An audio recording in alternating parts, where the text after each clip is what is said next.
Welcome to the MotorMarvel. My name's Salvatore. And I'm Nick. And today we have the Mustang Dark Horse. We do, Sal, in what I consider a fantastic colour. It looks amazing. It's a beautiful colour. Unfortunately, you can't have one. You can't, unless you want to buy it secondhand. Correct, because there was only 1,000 of these that came to Australia and they're all sold. And if you do want to obtain one, you have to buy it secondhand. And Nick, price tag? Yeah, you do. Look, secondhand, these are going for about between 110, 120, depending on the case. That's the only way to get one. But that brings us on to this, because we both want to find out, is it worth the extra cash? I think that's the real question here, Sal. Is this worth the extra money over the GT? Yep, because we've had the GT, Yep. and now we have the Dark Horse, so we are going to find that out. Don't forget to like and subscribe so you don't miss another time we make an upload like this. Let's get on to the review.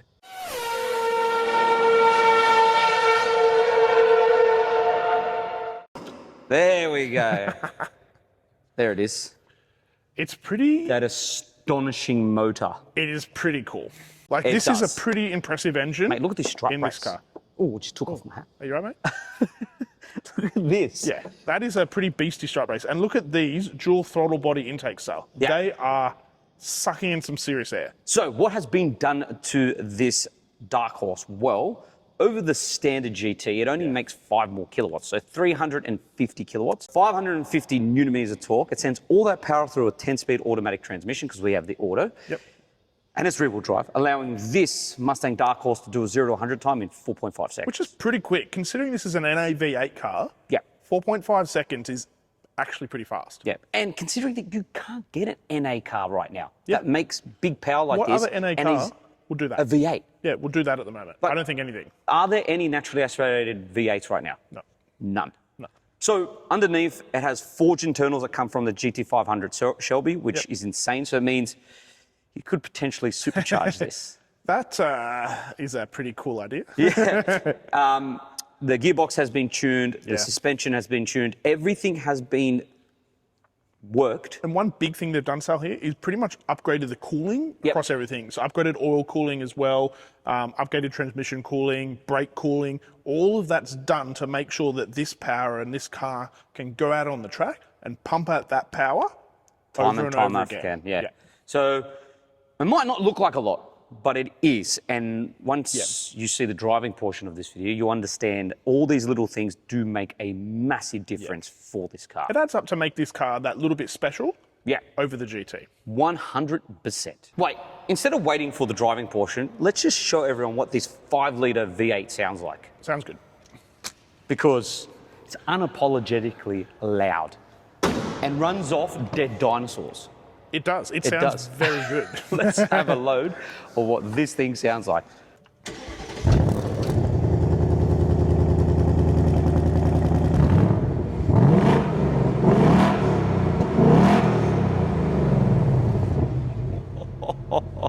That sounds insane. It sounds a little bit different compared to the standard GT because it revs a little bit higher.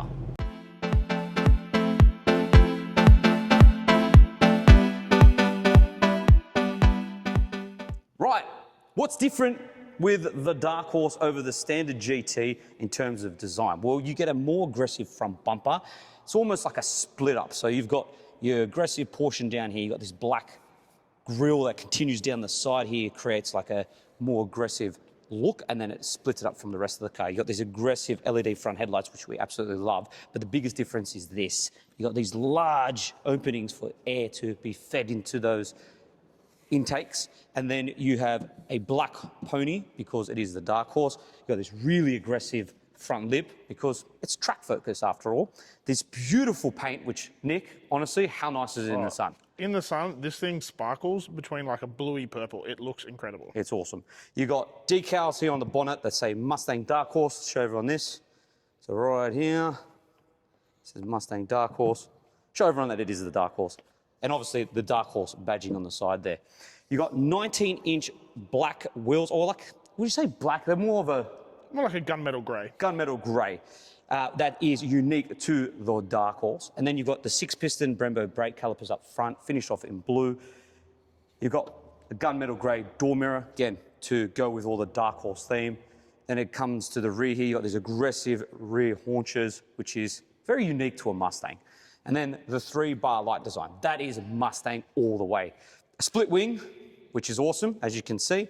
Dark Horse badging there, a more aggressive rear diffuser, larger tailpipes, and that is about it, guys. Let us know in the comments what you think. Do you think it's enough to warrant the extra cash? Personally, I do. Nic, do you? Yep, I think so. Looks really, really nice.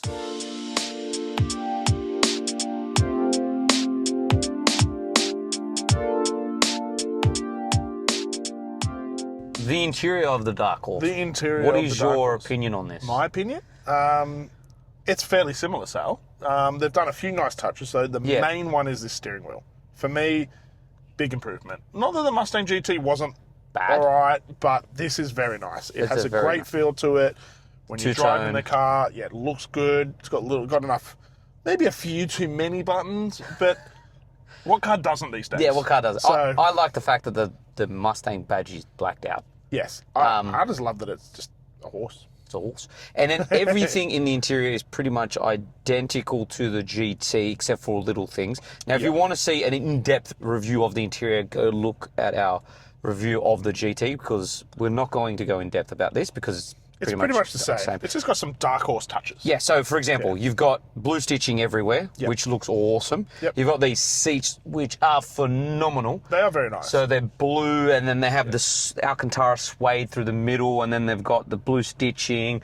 And then you've got like Dark Horse here on the dash. You got it on the sills of the door when you open them as well. Like, those little touches are really nice. It makes it feel very special. It does. And that's all they needed to do. No, they didn't need to do much. Like, realistically, it's all sort of similar. They've just done the improvements and made it that little bit special. Yeah, so you got the dual screen, so one for your driver's display, one for your entertainment, Apple CarPlay, Android Auto, very clear, very crisp, works very well. You've got all your drive modes and everything that you usually do through the infotainment screen. And the coolest thing I love about the Mustang, I do love this exhaust button. You probably just live on that, don't you? When you're driving, you're probably just I don't agree with having the exhaust off. I've said this so many times. I get it being quiet, but why would you want it to be completely and utterly muted? I don't know. Not in a car like this. You don't buy a car like this and then turn the exhaust off. Oh, yeah, no exhaust. Yeah. Unless you're sneaking home late at night. Yeah. Then maybe you turn the exhaust off. You got a wireless phone charger, USB-C, USB-A charging, 12-volt socket. The most annoying cup holders to ever exist in any car. Agreed. A very dismal glove box. Yeah, again, you're in a sports car. You're in a sports car, so you're not expecting to take the whole fam kitted out in this thing. Nah, and then I'm not going to even show that. You've already talked about We've spoken about that in the GT. It's really a two-seater.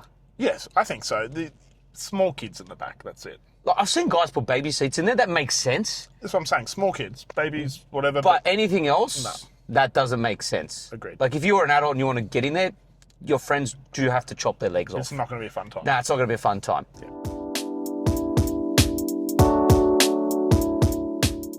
All right, Nic, run us through the gauges and all the custom modes in the Mustang Dark Horse menu. We have your favorite one automatically over here, Sal. What is this? This is all your tuning for your exhaust. So you've got 4 options, as we said. Turning off probably the worst one. This is the best one. Yeah, so that's super loud. Super loud all the time, lots of noise. Yep. You pretty much want that one on all the time. That would be our recommendation. 100%. Here at MotorMarvel, that one stays on and you never use the other one. Yeah, this, I don't know why it exists. So this one is the one to go for. Yes. And then over here, we have some track apps. So acceleration timers, brake performance, lap timer. You can turn the drift brake on, a bit of line lock. So, oh, yeah, line lock. Yes, let's not get started. Okay, let me just briefly speak about that. So, absolutely. Drift brake, so that is using this bad boy here to do 6 skids. Yep. Right? And then line lock is pretty much just doing a standard burnout. Sick burnouts. Yeah, so burnouts on the spot. It'll lock the front brake so you can just go for gold with the rear end. Yeah, fantastic features. Yeah. We've got some auxiliary gauges here, so obviously if you want to check some temperatures, some Gs, all those sort of things. Always good for, a little bit of info for people who like all that technical stuff. some custom modes here. So this is where you can go through and create your profile. What do you like the car to be like? You can have a couple different profiles, obviously. If you want to have a daily one and you know, quiet things down and make it a bit more comfortable, you can. Or you just go full hectic race mode. Or like Sal loves to do on all the cars, is just go full hectic race car and open up all the exhaust and make everything as loud as possible. Loud and firm and responsive as possible, but not all of us do that, so... Yeah, because it's because you're old. Wow. In this, obviously, you've got all these different profiles. So 6 customizable profiles here, which is pretty cool. We come down here to color. So obviously, we can change all the color settings here. Disco time. Woo! Wow. So I think Sal's had a couple too many coffees. So just ignore him right now. We obviously got the ambient lighting as well to display. So again, bit of customization there. Cluster themes. So we've got here a variety of different themes that you can select, which is... okay, yeah, cool, but I would have really liked to have a Dark Horse one. Surely they could have created a really super cool, specific Dark Horse theme for this car. I'm with you, Nick, but Fox Body's pretty cool. Fox Body is cool. I don't disagree, but I don't know, like, why would you... I feel like in this day and age where we've got so many, like, techie things and screens in these cars, it surely would have taken them 5 minutes to do a custom Dark Horse one. I'm 100% with Nick. There should have been a specific Dark Horse cluster gauge, which would have looked mad. And if you like matched it with the color Yep. you've got in the car, right? So we've got this grey blue theme going on here. If you kind of had that across with the Dark Horse things or whatever else, that would have been just a little bit more special, a little bit cool, having this car with its own custom theme. Yeah. But other than that, it is pretty cool how you can customize literally everything. I agree.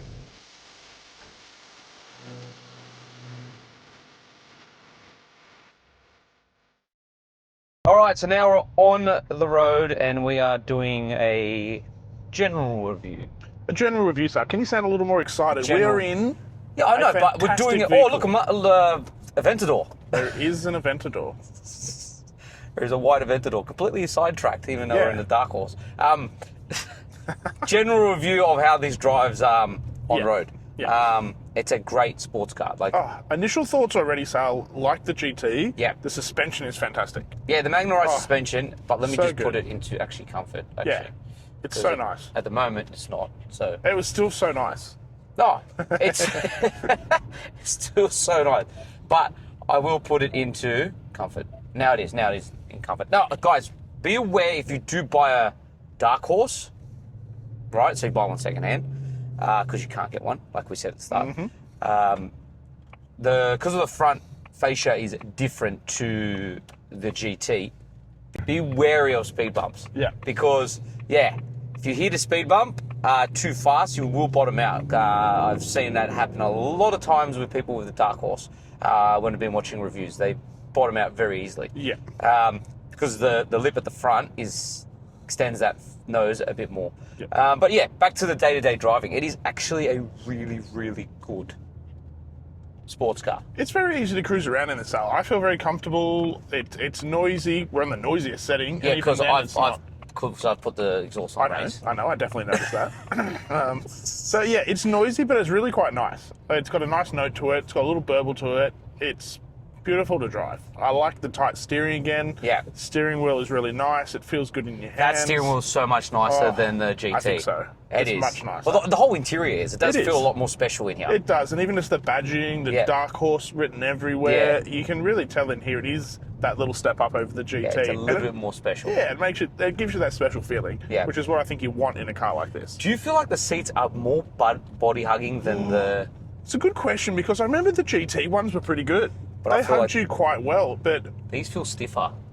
Yeah, maybe they just do feel a little firmer on where it's hugging you. Yeah. I do feel very well situated here, which is nice. It's a nice feeling being in here. I feel quite cockpity. You know, I feel like I've got the dash kind of looking at me. I feel like I'm quite tight and compact in here. You're okay then, mate? Mate, I'm just putting the water back. Yeah. Okay. These cup holders are the most annoying thing. If you watch the GT review, they're the most annoying freaking cup holders in the world. Where they're positioned just doesn't make any sense. Yeah, I really wish they would. I know they can't, but I really wish they could have done something for us. Well, the next gen, hopefully they can. Oh, yeah.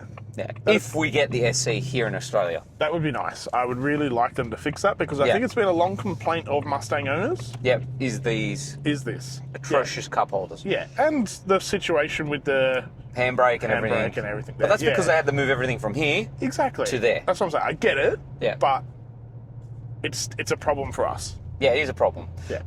Another thing to note is as well, if you are buying a Mustang GT for that matter, and you're buying a second-hand Dark Horse, it is a lot smaller in here than the previous gen. Yes. And I like that. Personally, I think it's a bit more sporty. It feels, that's what I'm saying. I feel like I'm a bit more tightly cocooned in here. Yeah, a little bit more cockpit style in here than previously. Where the previous gen felt very boaty and big. Yes, and the steering in this, how tight it's nice. The front end is, just gives you that really, it just feels tight and controlled. I like it. What about the 10-speed automatic transmission? Daily, because we haven't done the performance part of the review yet, so daily driving in this 10-speed. In daily, it's all right. Wouldn't have any huge complaints about it. I'm not really pumping it around the streets here, so I don't need it to be that snappy, but it is a little lethargic. And what does your fuel consumption say? Oh, I don't even know where to see. Oh, no, I can see that. That's because I was driving it before we started. I was like, I've not been going that fast, Sal. No, so we're doing 21 litres per 100 Ks. Yeah. Yeah, you don't get that, okay? So don't go off that. That's because how... You've just been very heavy-footed. It's exciting. Like, it is a very exciting car. Like, what do you expect? You're not going to drive a Mustang slow.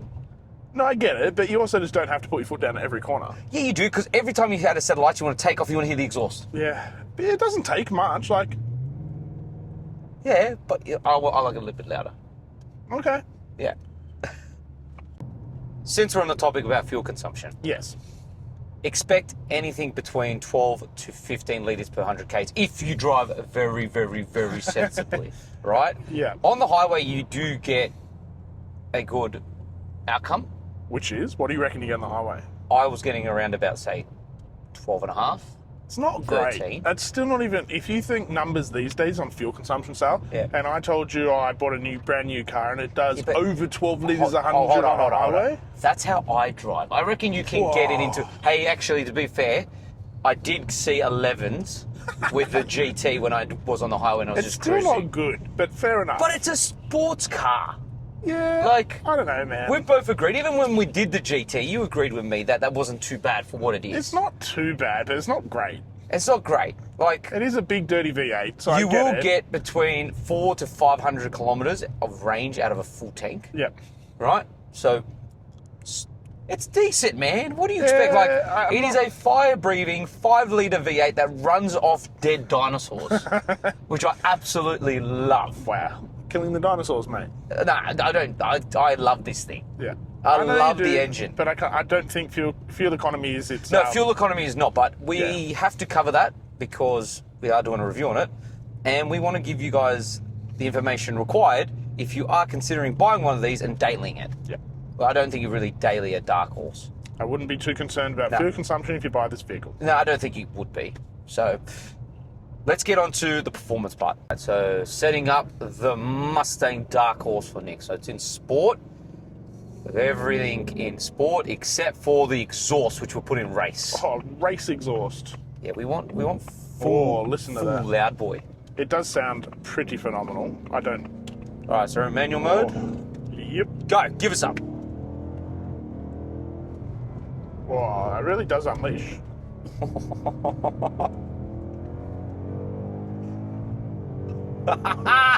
This thing is sick. Come on, you have to say. That pulls very hard. Very nice. Now, the gearbox has been tuned. What do you think of this 10-speed automatic? Look, I still think in auto mode, it's a bit... you really got to go to the manual mode. Yeah. It really does. But have they fixed it? I wouldn't say fixed, but definitely improved. It's definitely noticeably more responsive. Yeah. A little bit snappier, just grabs those gears a little bit quicker. Does give you that sportier feeling. Whereas previously on the GT, I just felt it just wasn't quite there. Nah, it was just a little sloppy still. Didn't quite engage you when you were changing those gears. Yeah. This in the manual mode, yeah, it's fairly engaging. You could really feel it. Yeah. When you want it, it kicks those gears. Yeah. Coming down is probably a little slow for me still. Yeah. Goes up gears all right, but coming down probably could be a little snappier. But definitely improved over the GT. So. Yeah, 100%. And the suspension and the ride? Suspension is fantastic, man. I can't say a bad thing about it. It feels really compliant. The bumps are not that noticeable, but it's firm and directional. Yeah. When you're pointing this thing in that front end, you really feel it wanting to turn and grip up around the corners. It feels sharper, doesn't it, over really the GT? sharp. Yeah, I thought the GT was sharp, and then I jumped into this and it's got that edge on the GT again. It's just that little bit sharper and a little bit tighter in the front end, and it feels fantastic. And those brakes are holy. 6% at the front and 4 at the rear. I just jumped on those a bit there, and I was like, wow, okay, straight away, you can feel that brake pedal immediately, and it starts to pull the car up. And that's what you want in a car like this, that 100%. is, when you start pumping through those gears, you want to know when you want to slow down, you can jump on those brakes and they're going to pull you up really quickly. Really quickly. And the LSD works really well. I haven't got to test that too much, but I can imagine trying to get that rear grip. Honestly, I've experienced it myself. You really do feel it in the corners, having the limited slip diff, right? And obviously this has been set up for track purposes as well. You do feel that in this. Like, once I do my driving portion, I'll show you my reaction, guys, but honestly, it is a very different beast to the GT. It's that little bit more different. That's what I'm saying. But it makes a big difference. It's taken the GT and it's just added that extra sharp edge of performance onto a lot of different aspects of this car. Not just the looks, but the way it performs, the way it feels, the way it turns, stops, goes. It feels a little sharper, a little more potent. Is probably the best word for it. Yeah, I'm impressed. My turn. Let's launch it.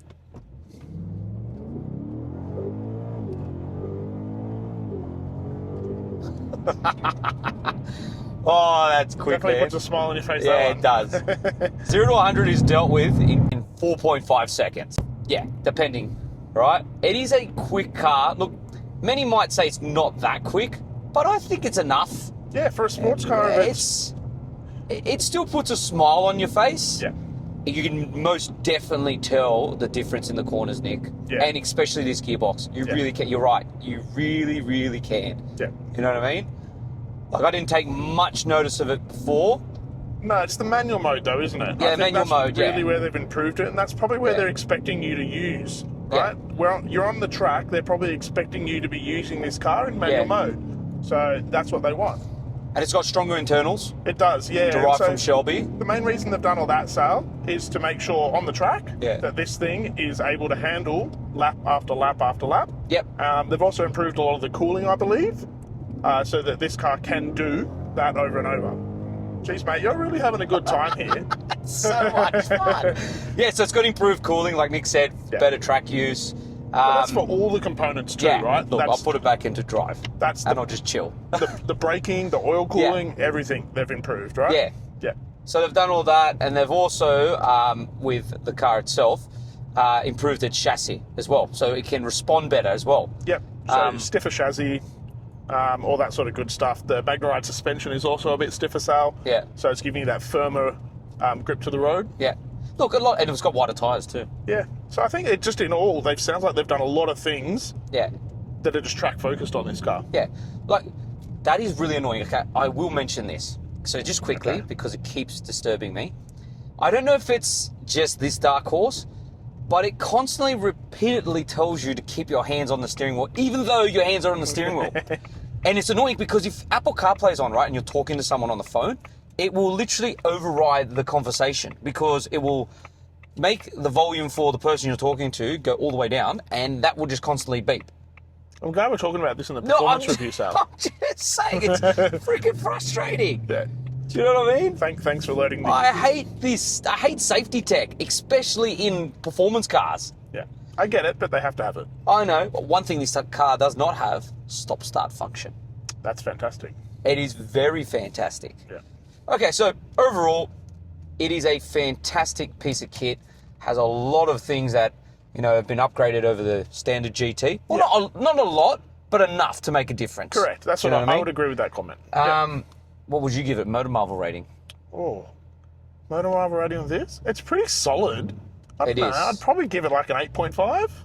So, I really like it. If you watched our GT review, I gave the one I'm just turning at the moment. So, bear with us. So you gave it an 8.5? Yeah. Okay. Again, going back to what I was saying. When we did the GT review, I gave it a 10 out of 10, remember? Yep. What can you give this then? More, if I can. So you're going to have to reduce your GT rating. I will have to reduce the GT rating Yeah. to a 9 and give this the 10. Because it getting is a that 10. little bit better. Wow. It is that little bit better. Yeah, for me, I can't give it a 10. The gearbox for me is still... No, I'm not including this gearbox. I'm saying if you bought this in manual. Well, you didn't say that, did you? Well, yeah, sorry. And we haven't Sorry, driven the guys. manual either, so you can't say that, the Sal. gearbox in the manual is phenomenal. What if you drive the manual and you hate it? I've driven the manual. Okay, well, I haven't, so I Well, can't you comment. haven't. I've driven the manual, and it is freaking awesome. Okay. And it's short, and it's nice. The throw's really good.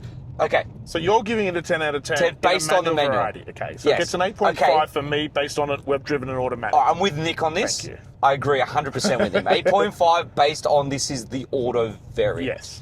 And again, it's not that the auto's terrible. No, It's just, it could be a little bit better. it could be. And it's definitely an improvement over the GT, Yeah. but it's not like revolutionary. I don't understand why they have given it 10 gears, but why couldn't they just use a ZF? We've said this before. I don't know. We Like the ZF We're saying the same transmission thing. would have made so much sense because it works so well and can take on a lot of power. yeah, it's literally bulletproof. And considering that they've given this car stronger internals, which AKA means they know that people are going to supercharge it, right? And track it. And Yep. track it. Why wouldn't you do the same with the gearbox? I feel like this gearbox on track won't be that good. Agreed. Yeah, it's good out on the road. Yeah. It's fun. It's very responsive. I think I would get frustrated on the track with Yeah, it. on the track, I'd get very frustrated with it. So, guys, if you are going to buy a Dark Horse and you're not, like, you're intending to track it, buy the manual. Agreed. If you're not intending to track it and you just want a really loud, obnoxious, cool-sounding car, I think the auto's fine. auto's fine. Like, auto's fine for daily use. We understand why you would buy it. But, yeah, track focus Mustang, buy the manual.